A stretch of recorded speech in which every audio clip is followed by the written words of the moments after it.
RC Music present.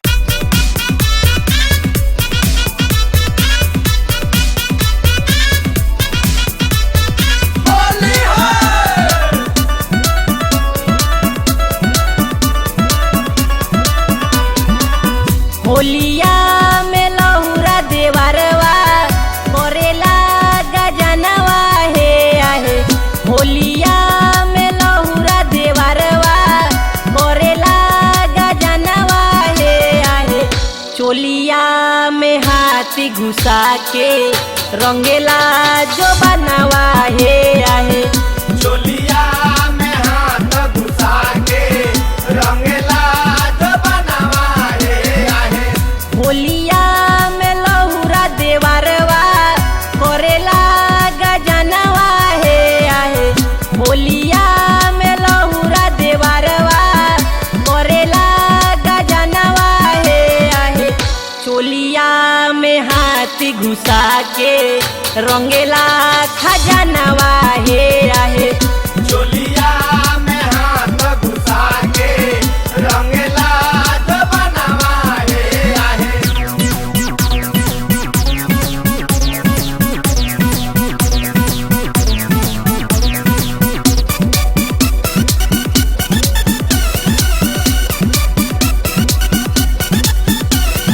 Holi है।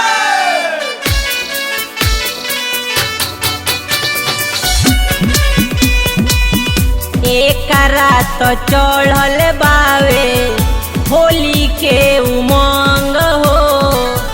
नया नया आइटम से डालतावे रंग हो।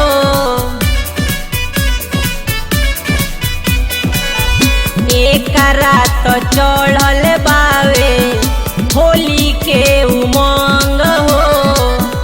नया नया आइटम से डालतावे रंग हो। हमरो बेचैन कोई दिले बावे मनवा हे आहे।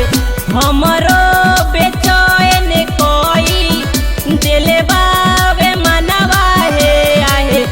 चोलिया में हाथी घुसा के रंगेला खजनवा हे आहे। चोलिया में हाथ घुसा के रंगेला जो बनवा हे आहे।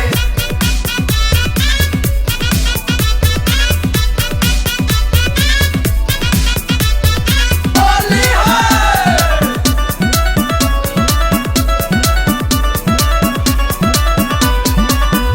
हमरो ताहाली बाड़ा पहले बावे बुरा।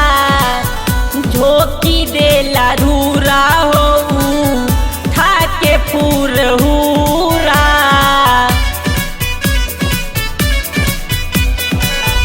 हमरो ताहाली बाड़ा पहले बावे बुरा।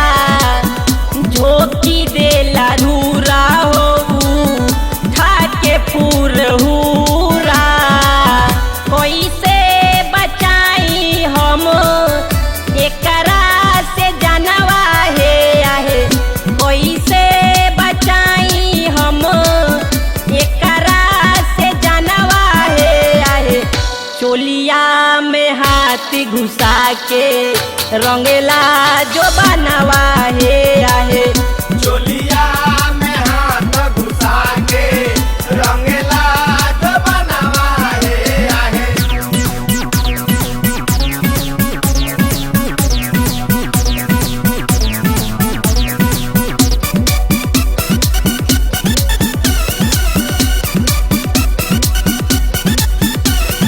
होली है।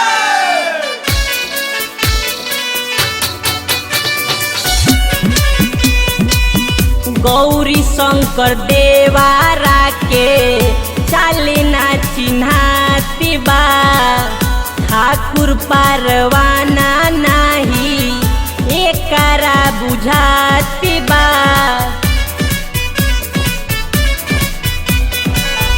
गौरी शंकर देवारा के चालिना चिन्हाती बा।